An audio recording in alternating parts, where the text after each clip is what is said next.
আমি না একটু একটু কিপটে আছি জানেন তো। তো যাই হোক, আমি বলেইছি যে আমি একদমই কোনো রকম আইডিয়া মাথায় নিয়ে বসিনি যে আমি কি বানাবো। র্যান্ডমলি মাথার মধ্যে আমার যা এসেছে আমি তাই করে গিয়েছি।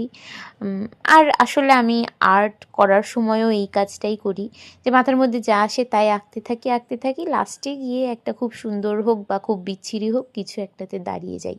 দেখা যাক অর্পিতার জন্য লাস্টে কী থাকে। ও আর আরও একটা কথা, হ্যাঁ, আমি এই একটা পার্টে হয়তোবা গোটাটা কমপ্লিট করে দেখাতে পারবো না, কারণ একটা গয়না দেখতে গেলে মনে হয় ওহো এইটুকু কাজ, বাট বিশ্বাস করুন এইটুকু কাজ মোটেও না। একটা গয়না বানাতে গেলে তার পেছনে যে ক্লে দিয়ে প্রথমে বেজ মেকিং, তারপরে এটার আনুষঙ্গিক কিছু জুয়েলারি মেকিংয়ের কাজ থাকে, তারপর সেটাকে রং করা, ভার্নিশ করা, এটাকে আবার কটকটি করে শুকোনোর ব্যাপার থাকে, ভার্নিশ শুকানোর ব্যাপার, আবার টাসেল লাগানো, মানে আর আমি ওই যে বললাম একটু আগে যে আমি হচ্ছে গিয়ে হাড় কেপ্পন একটা মানুষ।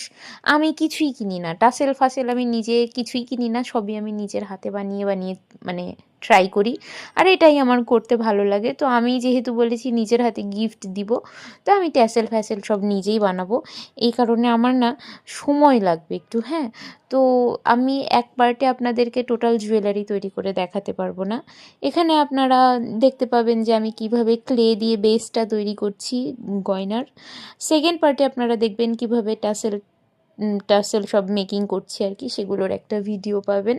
তো যাই হোক, আমি তো এক্সপিরিয়েন্সড না, বাট স্টিল আমি কাজ করে যতটুকু অভিজ্ঞতা অর্জন করেছি আর কি, আপনারা যদি চান আমি সেগুলো আপনাদের সাথে টুকটাক শেয়ার করতে পারি। যদিও আমি আহামরি কাজ করিনি, দু একটাই করেছি আর কি। আর আমি বেশিরভাগই চুরিবিদ্যে ফলাই।